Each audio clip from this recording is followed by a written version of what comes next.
Hello and welcome back to the pod. Thank you so much for tuning in. I have a super exciting guest today. I've got Lucy with me today. Hello, Lucy. Hi. Thanks for joining me.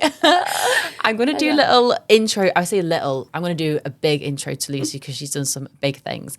And then we're going to dive into our conversation. I've got a million questions to ask Lucy. She is a fascinating human being.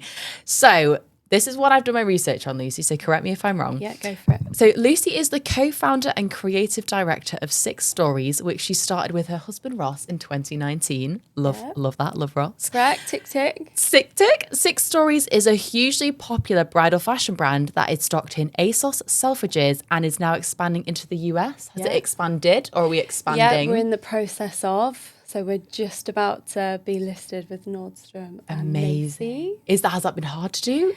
Easy to do? Yeah, no, it is hard to do. The process. Everything's a process. Six Stories has successfully grown into an 8-figure business, been listed in the Sunday Times top 100 fastest growing companies for 2 years in a row. And you have a combined social media following of 450,000. There you go. I actually wouldn't be able to tell you whether that was true, but that's crazy. Us. That's who we are. And it baffles me that you started in 2019. Yeah. Like, this is still so new. I think what is even more baffling is that the company as it is today has only been like that really for the last 2 years, I would say.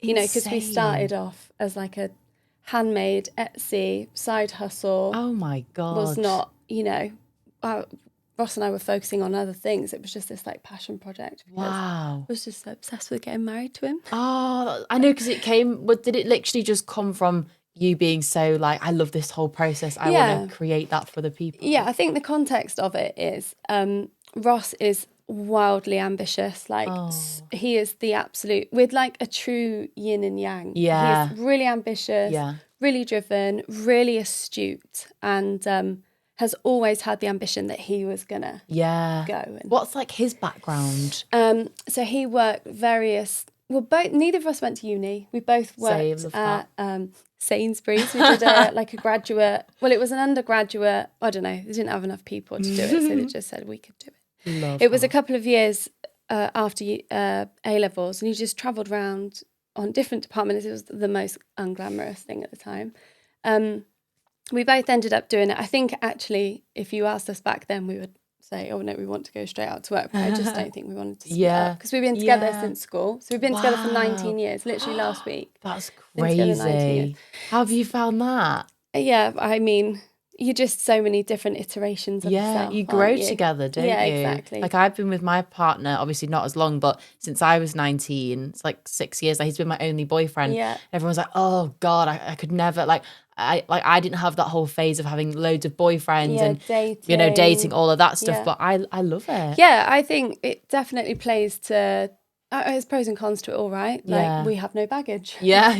But then we haven't had many experiences. Yeah, like you don't have anything to compare that have been it to. with lots of different partners. But yeah, exactly. It just is what it is. It's not right or wrong. It's just our set up. Yeah, exactly. So we went straight out to work, ended up from a tiny little sleepy town in the southwest originally. Oh, wow. Moved up to Manchester in 2013, and I kind of fell into digital marketing. Yeah. And he was the same, but for app development, and fell into like business development. Wow. And we did that for a couple of years. I ended up working at Social Chain as marketing director when they were literally just taking off. So I was there for a couple of years. So did you get promoted to MD? No, it was funny. I worked, similar to you actually. I worked for, when I was a real baby, I worked for this agency that wasn't very pleasant. Yeah. We'll say. No names. And I decided to leave, plucked up the courage, decided to leave, and ended up watching The Gadget Show. I mean, I'm sure it's still a program on, right? Yeah. And they had a feature of Steve and Dom on The Gadget Show, and I was like, hang on, I know that building. I was working in business development for a content management company. Yeah. I was like, how are these guys going viral? They need someone to create their content. So I literally DM'd Steve like, hi, I want to. But he was a teenager and I was 25. Yeah. And I walked in there and it was like these kids running around with dogs. It was like wild. But nothing like I'd experienced. You know, I just walked out of this like very odd environment and then gone into there where there was no rules and everyone was really disruptive, and it was such a interesting. They'd just been on the telly, and I'm terribly nosy, so I was like, recruitment must be huge for you guys. And Steve said, yeah. Why, do you want a job? And I was like, yeah. That's insane. And was it just so that you just I wrote like a job description, of marketing director. I mean, I was a business development manager. I had no idea. I didn't have any business doing that. But it just kind of played to the whole environment of like, fuck around and find out. Yeah. You totally, you could just play with anything. And that was like the best thing and the worst thing of that experience, because there was like no rules, but then there were no rules. Yeah. You need some sort of management or like leadership. It was just growing so fast. And my job was essentially like to grow up the agency. So I wasn't on the client side, I was on the agency side. And we had massive companies coming to us saying, you know, we've got this budget for a lot of money, but you guys are kids and you kind of make things go viral. What does that actually mean? And so it was a really interesting journey. Loved it. And then got married. We've been together for such a long time. And I think like both Ross and I being so ambitious and curious, and I'm not particularly book smart, but I really love to learn and to read and speak to people. And I like, as I said, I'm really nosy. I like sniff around and work it out for myself. And we started doing loads of different things, literally so many ridiculously failed things.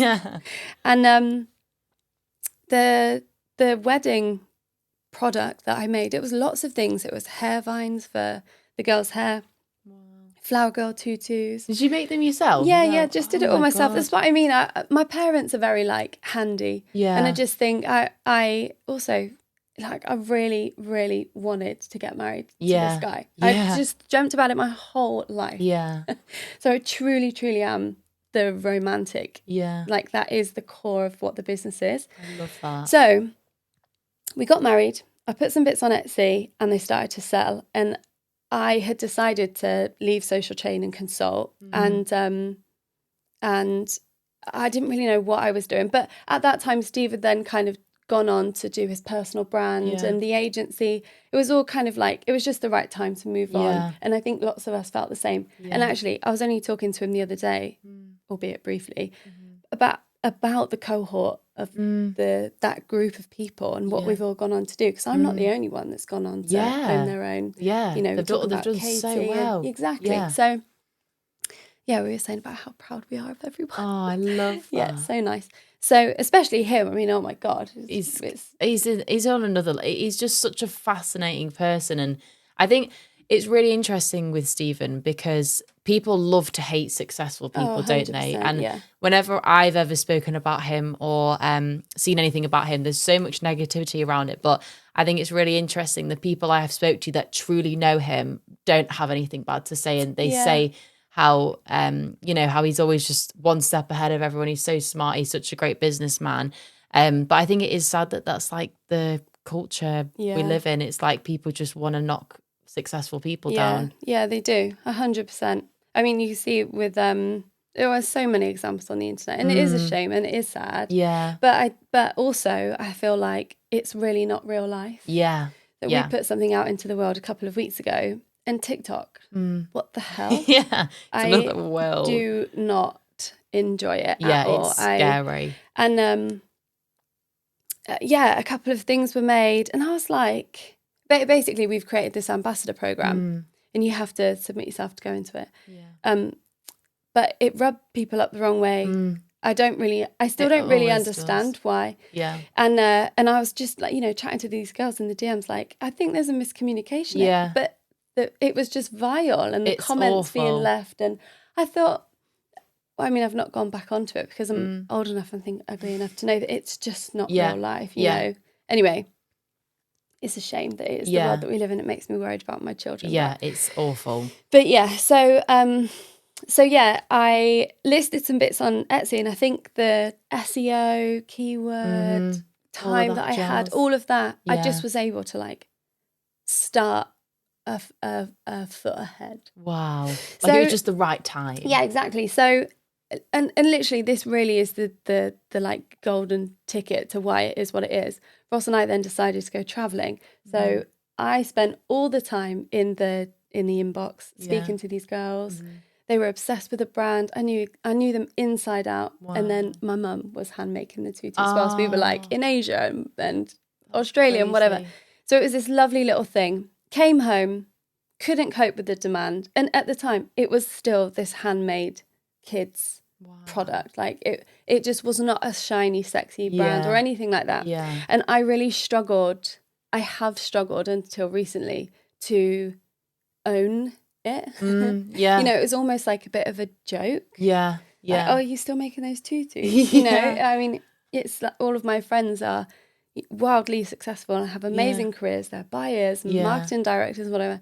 And I'd like left this shiny job, packed my bag. Yeah. Me and Ross were driving around in this tiny little smart car. Like, it's very funny looking back now. But we just, one day at a time, knew it was going to become something. I mean, we tried podcasting. We set up a podcast agency, went and did some for My Protein. Like every failure, there were so many learnings, and we knew the business that we wanted to build, basically. Yeah. So, Ross then joined me in 2019 because it was just, I couldn't tell you any numbers or whatever. He was like, I really think we need to understand what's going on in here and how we can scale it. And is that where the relationship balances? So like me and my partner are the same because he works for me. So I'm very much like creative, really understand people, like communication, the ideas, but he's more like the numbers, exactly all of that, like academic. He's 100% that.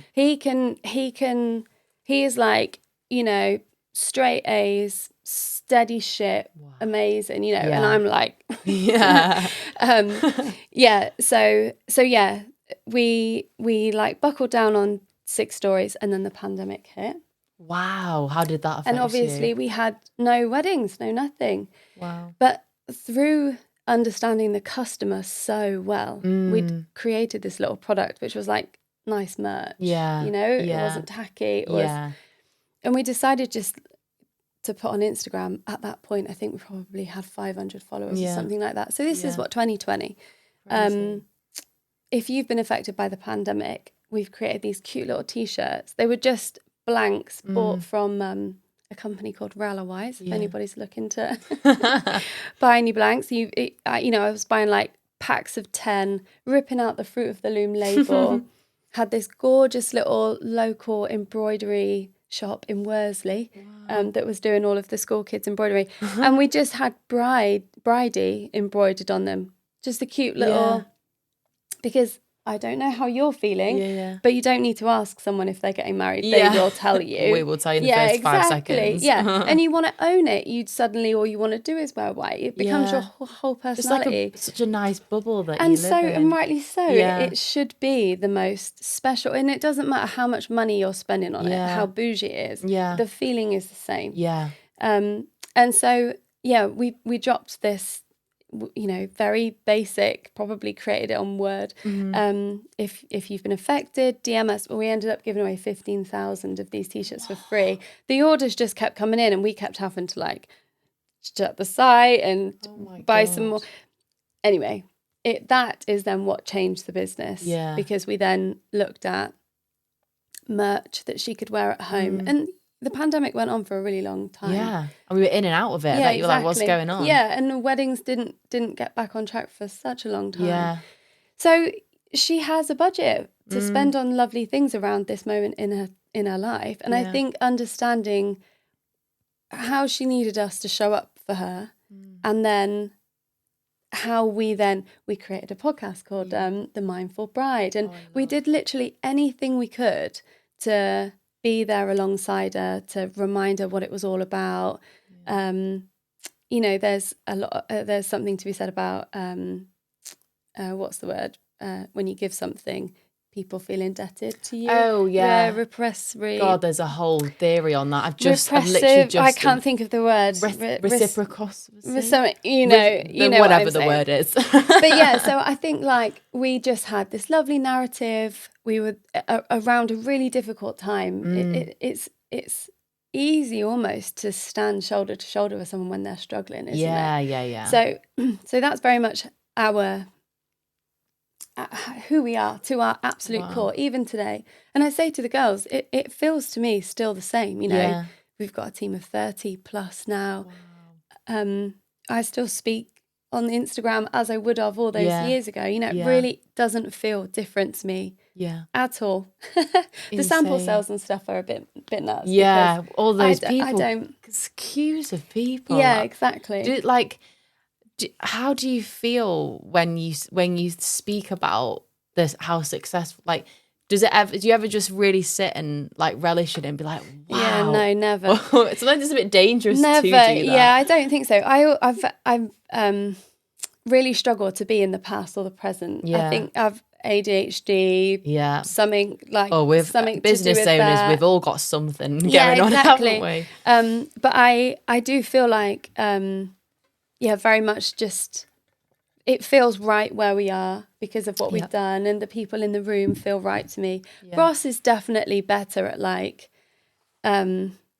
feeling the growth. Yeah. To be honest, I feel so proud, but I also feel quite frightened. Yeah. And I just am very much like it gets too big and you're like... the responsibility does frighten me to death a lot. The people watching, it is scary. And now being responsible for like a team and salaries as well is huge. Yeah, because, you know, there's just such a shift in your hierarchy in the world. You know, I come last, whether it's the boys, Ross, the team. Yeah. You know, I and that is a struggle. Because it is very intense and it is a lot, and it's women that we predominantly have. We've got a few lads in the door now. But so the story has very much been like hand to mouth, totally bootstrapped. Wow. It's all been what the customer is telling us she wants. So we then made our first grown-up hire, Lorna. She was a buyer from Nasty Gal, and it was like we put glasses on for the first time because we had no idea this world. It's such a learning day every day for us. We developed the statement sweatshirts. They've not changed in design for years. We've been ripped off by huge companies for them many, many times. And how does that feel? Like I'll have occasional things copied, like a social media post. How does it feel to have something you've created ripped off and people are profiting off of it? I mean, it's just a shame. I don't subscribe to I see lots of founder-led brands sort of bashing fast fashion. Scared, and I don't really subscribe to that narrative because my customer doesn't care. Yeah. So it's always dealt with like, and also for the brand that's copied you, I think you have my advice to any of like business friends that have come to me is stay quiet.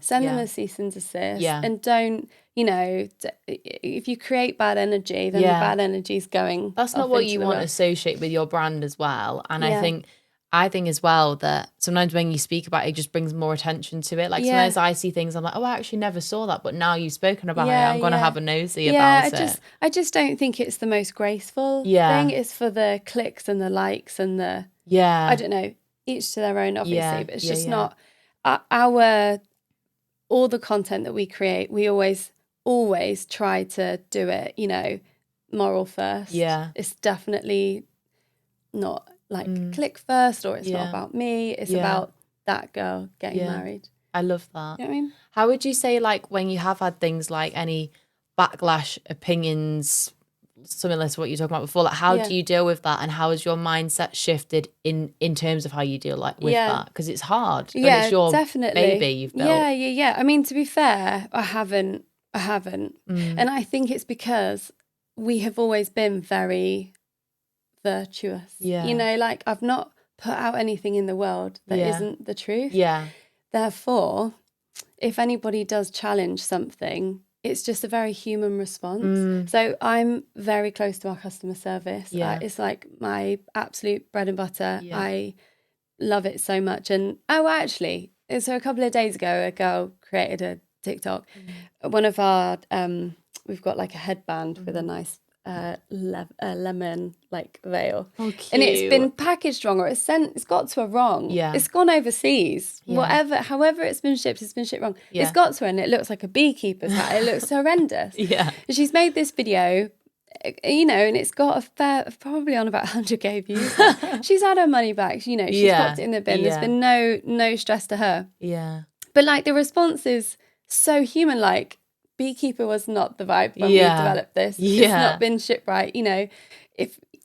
I just feel like people forget as humans at the end of the day. Yeah. It's just humans. Yeah. And we're not, you know, you're not malicious, intentionally doing things. No. And I think, you know, a lot of, if there's ever been anything, it's been like a customer service, because it's such a heightened experience getting married, isn't it? Yeah.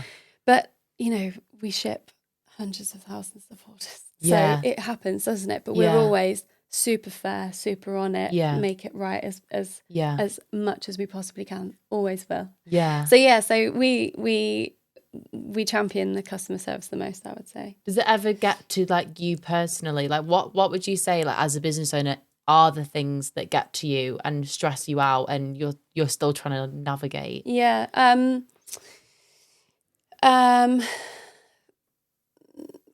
What is probably my most the team is the hardest thing. Always the hardest thing. I would have said last year, maybe about product or something, because I definitely shied away from the team and the growth of the team and being the leader to the team.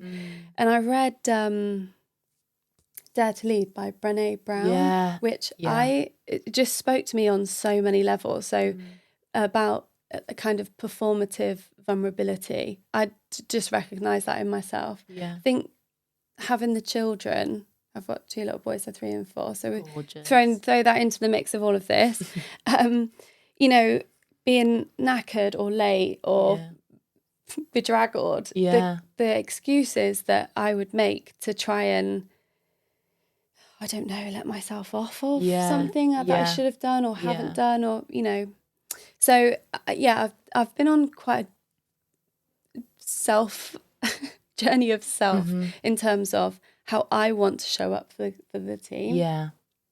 And having done that, I use ChatGPT all the time. Oh, we love, My favourite prompt is like, talk to me about this problem through the lens of the book. So like, if I have a problem with a member of the team, again, not that there are any problems really. It's really lovely. I have to say, I think both Ross and I have worked in different environments, and we just truly champion autonomy, tenacity. There's never any toxic stress. We get stressed. Don't get me wrong. There are busy days. But like pace and grit, and we're all in it together. That camaraderie is something that I really never want to lose. But I'll say, you know, this is feeling a bit, so I'll say to ChatGPT to support me and the way that I think.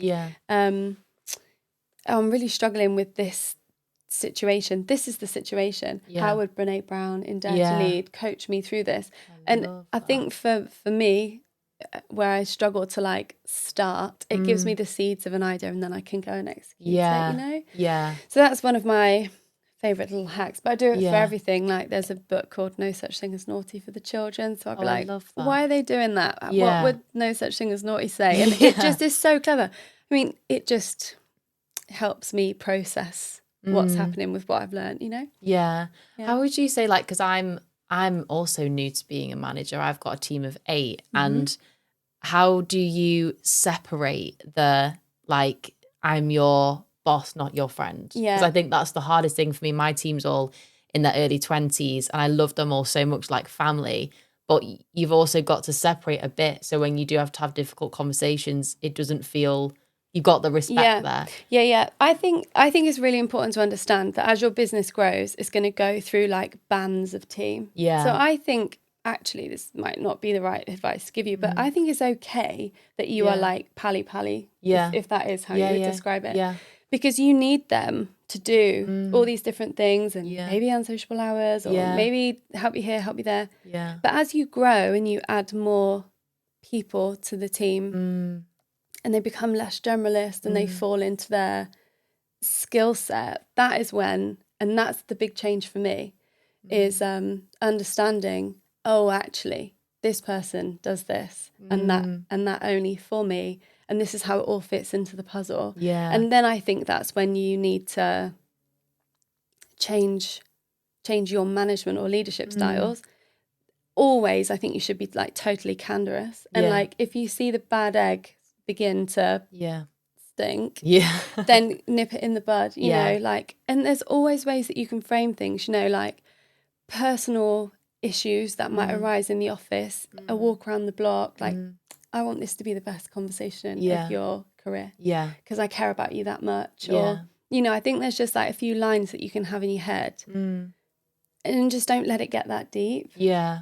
And because I think the thing I struggle with the most is that, like, to them, it's just a job. Yeah. Like, to us, it's our whole life. To them, it's just a job. And I think that sometimes when I overthink things too much, that's how I'll try and be like, it's just a job. Like, it is not that deep. And sometimes a conversation just puts the worlds to right. Yeah, I mean, it is just a job. But I do think that purpose, you know, to do a good job, you need that purpose. And I don't know if I would say that my team come in thinking it's just a job. I don't know. I think it's rare. It's rare to find people that see it as more than a job. Yeah. So I always think like there'll be some people on my team, not many, I think, that will see it as it's just a job. Like, you know, you clock in, you clock out. And then I've got like my gems who it's like they will work extra hours. They see it as their baby as well. They'll put everything into it, and they're like the people you want to hold on to. And they want the growth from it. Yeah, I think there's a really good book called Radical Candor, which is about how to just like say it how it is. Yeah, like, I need to read all these books. I want to make notes. Oh my god, my favorite. It's my favorite thing talking about books. I honestly think my whole career is down to reading these books. Oh my god, I'm going to read these as soon as we finish. I could, but alongside Ross, you know, he really is the missing piece for me, and vice versa. Yeah. We absolutely have to do this together, and we tend to like pick up and put down what the other one starts and finishes, and that even might be a book. You know, I'll refer to books that I actually haven't read, but I know all of the relevant things because he will have told me. And do you know what I mean? The other way around. Yeah. So I think going back to your team, I also think agency is hard. It is hard. Getting them to care about the clients is hard. Yeah. But like, just getting, I always really enjoyed like being in the office of the company. Yeah. You know, being truly under the hood. Yeah, I don't know. I just think you've got to remember to have a lot of fun. Yeah, like that's what I try and think sometimes. It's like we have such fun days, such fun clients, and it's so easy to let like a small bit of client feedback get to you. And it's just like, come on, like this is such a fun job. And we've started doing team days now, get them involved, like have a bit of team bonding, which I love. And I think as well, like, because you spend so much time with your team, they know your character. Like I try and lead with kindness, because I've actually been told so many times that, you know, like you can't be kind in business, you've got to be cutthroat. And how do you lead with kindness but also with authority and like gain respect from people? Yeah, it's an interesting muscle that I literally think you have to exercise. You have to practice it, and I think it just becomes. I think I'm really, really empathic, and I do really struggle with anything, whether it's like performance or attitude, or because I really try to understand why. Yeah. How am I affecting that? How could I be better for you? Yeah. And I do think you have to draw the line somewhere, because you know you do employ people to do a job, and there needs to be. So I just think total clarity between what the expectations are, where they haven't met them, how they're feeling. Over communication, I think, is brilliant. Also understanding how people will actually want to communicate. Some of the team prefer to type, and that's fine, as long as they're being honest. So I don't think we need to be having one-to-ones every week, you know. I think you can just, as long as you're on that level with them. I also think like I leave the Christmas party early. You know, I do understand that there definitely needs to be for both parties like a step of separation. Me and Ross are super professional in the office. You know, you'd never see us having a row or having a smooch. You know, like we're really respectful of the team, and we just want them all to come in and enjoy it. You know, there is no reason why they shouldn't. And we do everything we can for that. You know, to make them feel that within reason as well. With you know, at Social Chain there was dogs and sleeping pods and you know, it's like all that whole Silicon Valley nonsense that came over all those years ago, and actually now it's not. You know, we are quite sensible. We are not a family. Like we do not. I just don't use that word. Don't think it's healthy. Because I have to leave at 5. You know. And also I have some non-negotiables too. I like to blow dry my hair and have my nails done. And if I need to do that when the children are in the office, my expectation for the team is, you know, honesty, trust, clear communication, and if we've got that, then it's good. It's a good thing. You can't really go off piece too much. And if you are, then it's a completely different conversation, and generally it's not the right fit for the business. And how would you say? I'm so curious to know how having children. How do you make that work? How did that change the business? Because I've dreamt of being a mum since I was a child myself. I can't wait to be a mum. But I keep saying to myself, I'm going to have kids like when I'm in the right place with the business. I think it'll just probably never happen. It's never, exactly. Well, what happened with us is the business wasn't, you know, it wasn't wildly successful. Nobody knew about it. Throughout COVID, we were just navigating our way. Kind of, we both knew it was going to be something, but we didn't have, you know, the manifest on the wall with the figures that we wanted and the brand that it was going to be. We were just like trying to make more money month on month. Like just take it day by day, see get more customers, make more sales. Like it was very much like another excellent book is The Lean Startup, and it's about just making your first sale. Like just make your first sale. Prove the concept. So we've just been kind of like proving this concept, and now I kind of feel like we've proved the concept, and now I feel a little bit lost.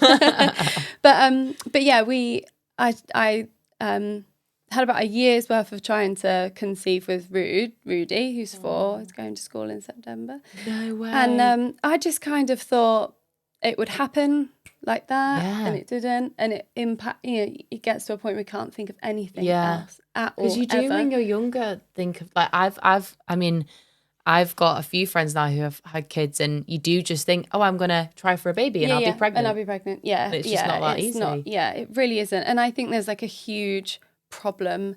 We're just not educated. There's not enough money in the science, in the medicine. So we're just told, take that pill, shut up.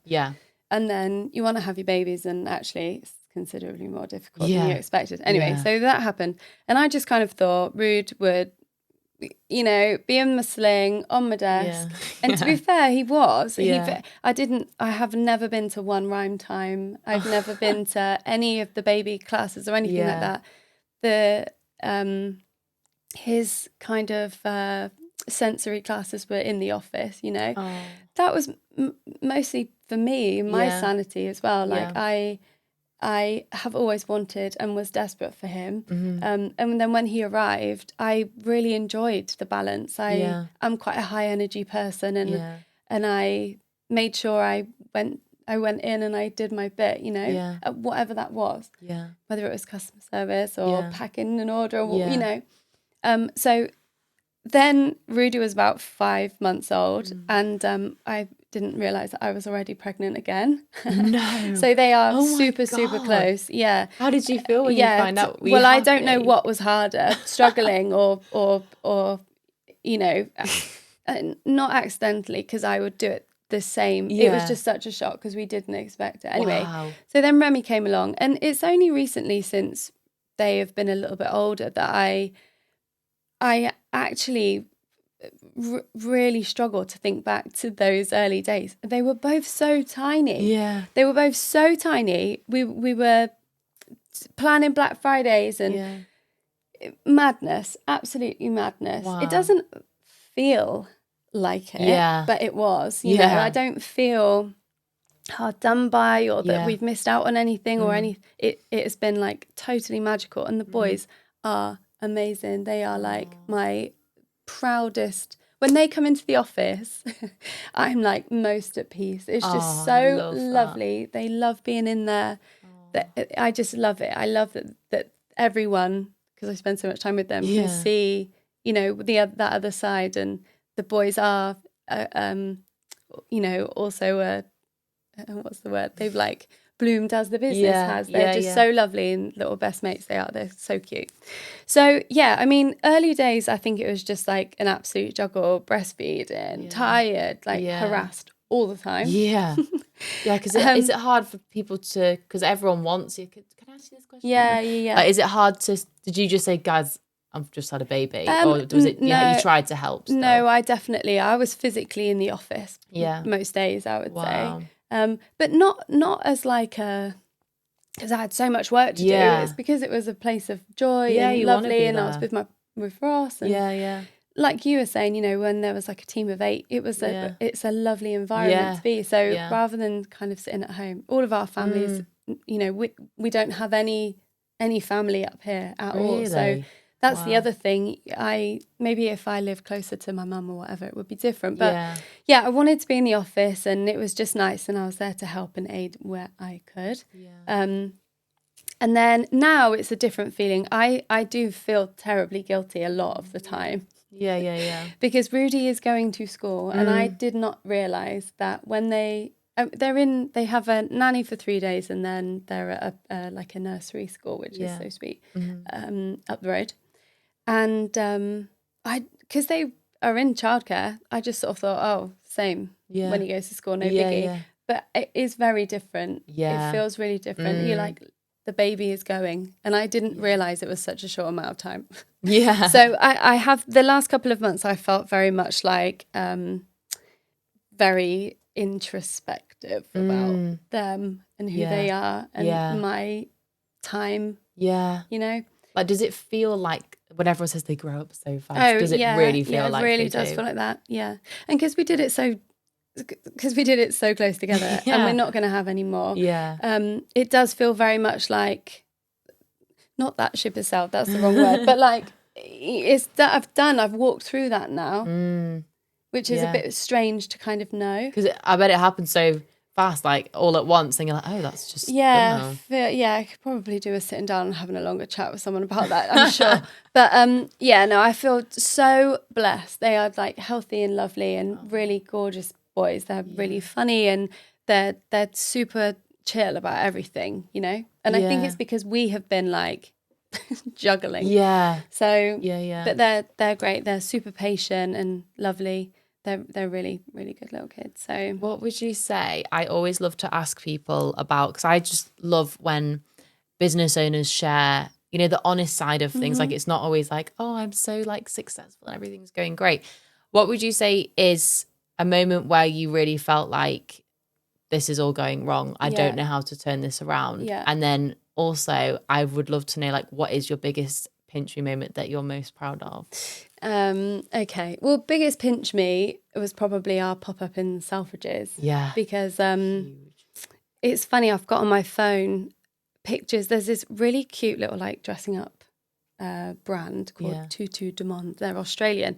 And I remember for years looking at them making my handmade tutus, thinking like, how do they do that? They're in Selfridges. And they had like a couple of skirts. I've got the picture on my phone. Have a couple of skirts on this rail. And then all of a sudden, here we are. I've got like this massive, it's bigger than the studio, in our brand colours, like a brand up in lights. For me, seeing the brand in like tangibly is like the thing that is such a hit. Because, correct me if I'm wrong, but you haven't got a store. No, we don't have a store. So that was the first time and it was only a pop-up in Selfridges, so we've come out. But that definitely was like, I was just so proud. Remy was still tiny.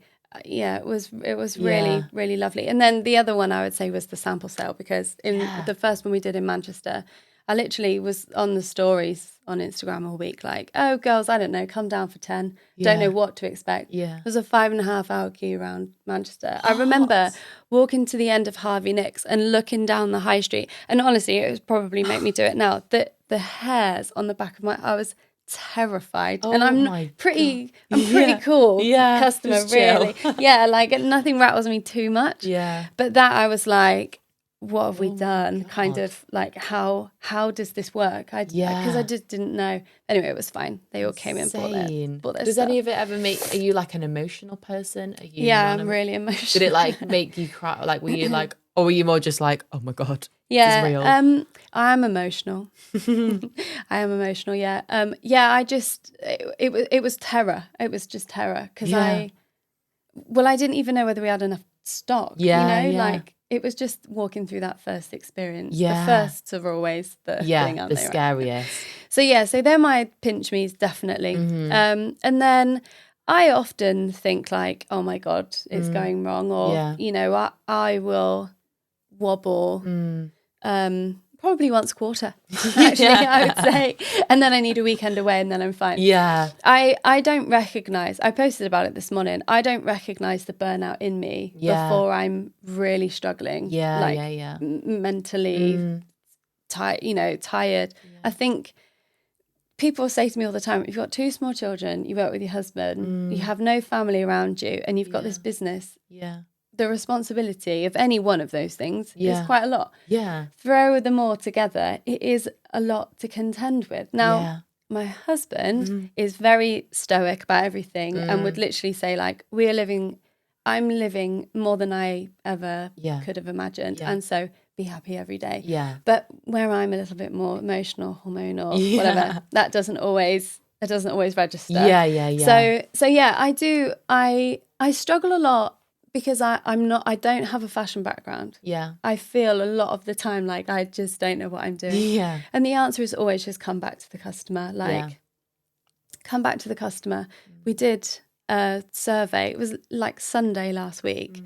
I said to Ross, I really want to do this survey. I want to call it like the Woman of 2025 or something. And I was tip-tapping away on Typeform.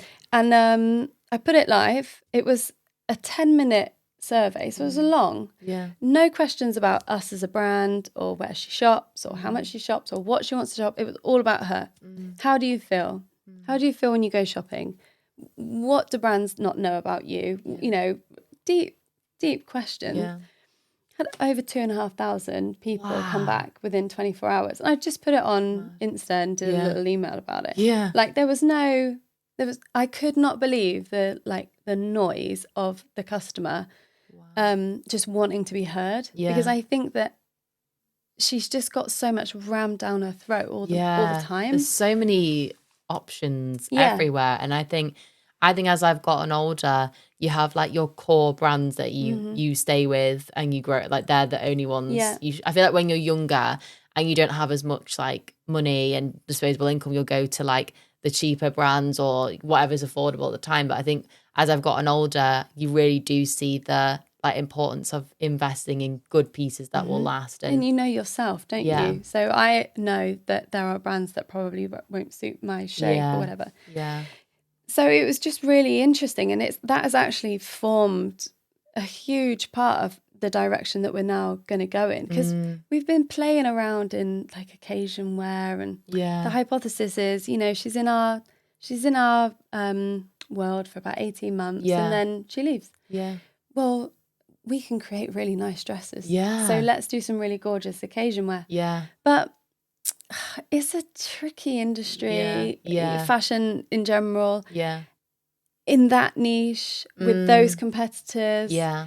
With our brand association, I don't know. We just sort of thought we've done a couple of drops, and it sells out on ASOS, so there's nothing wrong. Well, not that it doesn't sell on our website. Yeah.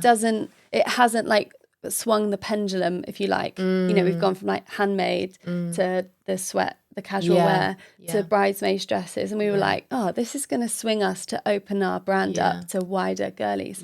It's not who we are. It's not what we're good at. You don't want to force it for the sake of it. And I just think like there are so many brands out there doing it really well, like Meshki.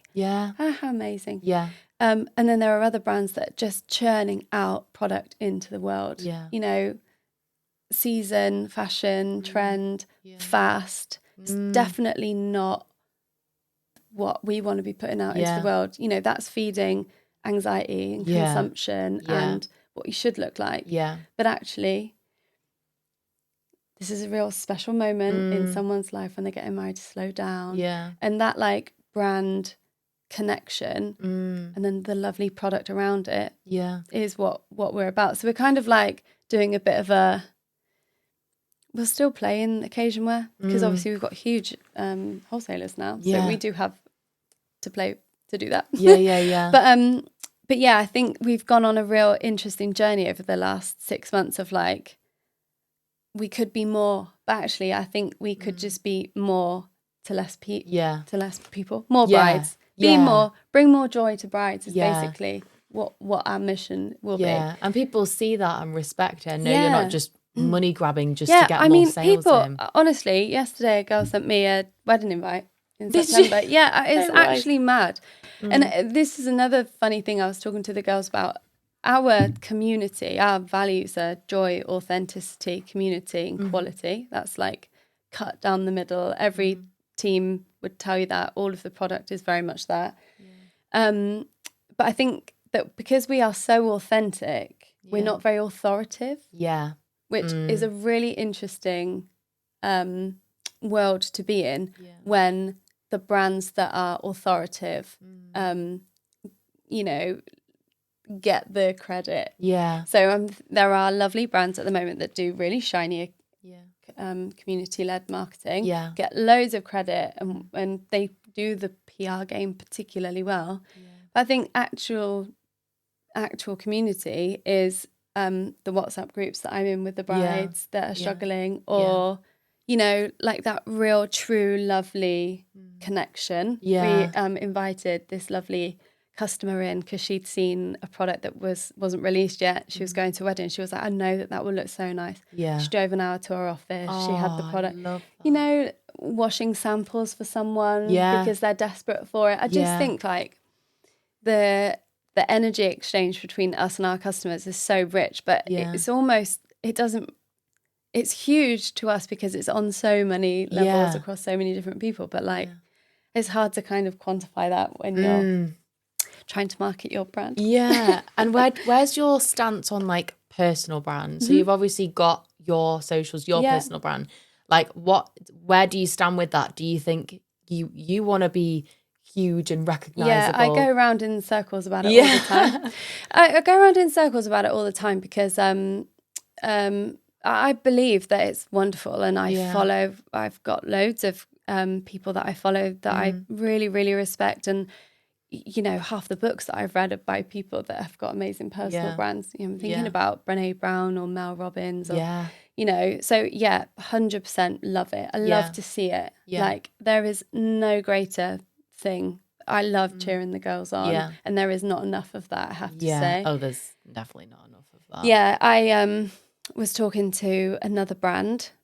You could potentially think we're competitors, and she was asking me about pop-up, and I was like, oh my God, here you go, this is what she said, this is so refreshing. Like, why is there not more of that? And it's really a shame. It is. That like women are pit off each other, and therefore they kind of like play that. It's a real shame.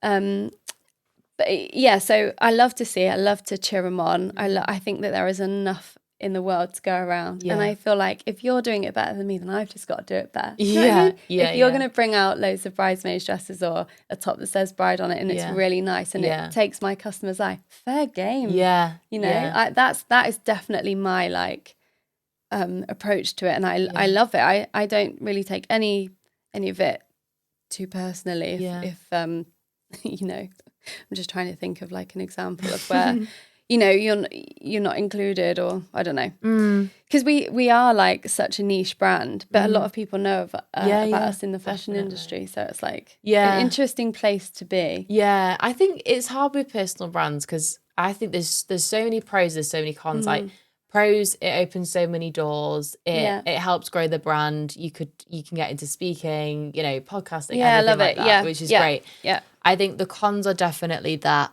when something goes wrong with the business, it's your fault and everyone comes to you. I mean, I feel like that anyway. Yeah. So that the weight of the responsibility and the like how much you care, I think you'd feel like that regardless of whether someone on TikTok's saying I am. Yeah. And I think like it's definitely if there's something you say that's wrong or people don't agree with, because that is what's happening. People are growing their personal brands, people are succeeding, and then people are going, you're doing great, and then you get to a point where you're doing too well, and then it's time to like knock you down a few pegs. And I think that's the scary thing, that it's like sometimes I debate whether I'm like, do I just want to grow my business and just like hide under a rock? But then I'm like, no, because it's doing really well and I'm getting opportunities from it. So there's good and bad, isn't it? It's so hard to weigh up the two options. I think it's all a lesson. I think like a great example at the moment, Amy Odd Muse, right? Yeah. So the poor girl. Yeah. The poor girl. Crazy. I feel bad for her. Yeah.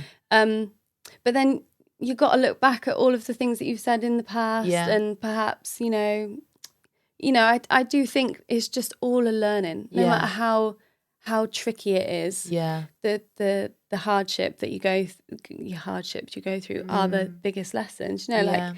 Your story with your boss and how hideous that was, and like you probably learnt the most in that environment. Yeah. For the rest of your life now. You learn from it all the time, and I think when you're growing a personal brand as well, you're sharing your learning, so people can pick you apart. Yeah. You're like, I'm just learning as well. Like I'm making mistakes. Yeah, and I think like with everything going on in the world at the moment, I also feel very conflicted about what to share. How to share. My problems are nothing in comparison to the next. So I think like as long as you are responsible for what you're saying, how you're saying it, and you're willing to say like, oh yeah, I fucked that. Or I was a bit bolshy with that, I was doing it for the clicks. We all know the game. It's a tricky one. It is tricky. I think you've got to have a big broad shoulders, haven't you? Thick skin, broad shoulders. But I think it probably brings in more pros than cons. Yeah. I think how I'm feeling about it is very confused, honestly. I don't know where influence, personal brand, storytelling, brand, just me, like how it all fits together. How pretty does it need to look? How often? How regular? It's like too What should much. I share? What shouldn't I share? Carousels with a video in the morning. Do a reel. Trial it first. While you're trying to run a business. What? I just don't even know. Like, How have your friends and family reacted in supporting you as you've grown and it's gone from, oh, Lucy's just got this little business to Lucy's got this big business. Yeah, I don't know. Honestly. We're very I think perhaps because they're not here, I don't really talk about it too much. I think I always find the reels that are doing the rounds at the moment where it's like, your friends they watch your stories but they don't like your stuff. I always find that funny because they are not my customer. I don't expect anything from them. I don't, in the early days maybe. But like now, it's just not real life. The internet is not real life to me. And that's how I feel it. If I was upset about how many times people haven't liked something that I posted, I would have no friends. It's just not, it's not real life. I think there's definitely champion friends that are there no matter what, you know? And that's obviously very nice. But we're just too inward, I think, our generation. Like we think everything is about us. And it's not. My friends, like I'm thinking about like my closest friends, we've got new babies in the group or we've got busyness. It's just not their priority. So I think if you're worrying about it, I would take it out of your head. If you picked up the phone to those people and said, I need you, would they be there? If they are, that's the true. Would they ask you about yourself in real life? Like, exactly. Are they championing you in real life? Can you have a lovely weekend together? Don't worry about your Instagram. But I don't know. I'm like terribly like bashful about it all. Yeah. So like I was away with my friend, and there was this nice couple next to us, and we got chatting, and they said, "Oh, what do you do?" I said, "Oh, I and anyway, they were like, she needed a dress, and his daughter was in fashion. So actually, it was like really quite something to talk about. Yeah, it meant something to them. Yeah. But my best friend was like, "You are an absolute nightmare. Why can't you just say it?" But I don't know. I just find it very. Do you feel like you're bragging? Yeah. I wonder if I don't know how to say the words. I own my own brand. What does that even mean? Yeah. What scale is that on? Yeah, If someone says that, I always say I have this small little bridal brand. that's my my pickup line, I suppose. Why do you think that you're like I that? don't know. Ross is completely different. He's like very. He wants to shout about it. Yeah, he's like super. Yeah, I'm proud. Don't get me wrong. Yeah. He's proud. I don't know. I find it really like. I'm so happy to come and talk in this setting. Yeah. Share everything. But I think for a lot of my life, like at school, I've really struggled at school. I'm just not academic. Like a teacher sat me down and said, "I don't know why you're here. You should be at home with the baby," because I was trying to do my A-levels, Yeah. So I think a lot of me has always felt like the lesser person in the room, and I hate the thought that I would make you feel like that. Yeah. It's probably why I'm a bit of an oversharer and helpful. Yeah. When we're talking about not enough girls are helpful enough, it's because I want you to succeed. Yeah. And if you do it better than me, then brilliant, good. Yeah. But I think it comes back to that. I just would hate for anybody to feel less. Yeah. In any capacity. Nothing to do with me, I suppose. Yeah. But I think it probably goes back to that. Yeah. And I think whenever you do tell people about what you do, you always get very different reactions. Some people can be like, "Wow, that's amazing." Yeah, good Some for you. people can be like, "Oh, look at you." Yeah, you just don't know what you're gonna get. Yeah, exactly. And I sometimes do that if I can sense I might get that reaction from when I just go, I just like working social media. Yeah, like, exactly. You don't know what that kind say. of how the other half. That yeah. kind of, yeah, exactly. Yeah. You don't know. I just it doesn't really matter. Yeah. It doesn't really matter to me what anyone thinks. It's not my thoughts. So I don't mind. I don't really feel the need to be overly unless they're getting married, and then I talk to you and too blue in the face because that's what it's about. But when it's just like a passing, we've just met. Don't talk to me about it. What do you do? On to you. So what would you say, we'll round up the convo because I could sit here all day and speak to you. What would you say, people are listening, they want to go big, they want to build a really big, meaningful brand. Like, what is your advice that you would give to that person listening? It's funny because I'm sure that Ross would say something like completely different to me. A big, meaningful brand. So I think it just all comes down to you and that one customer. Yeah. So like, what are you offering her that she's not, or them, that they're not getting anywhere else? Yeah. Why are you going to be different? And then build it around that.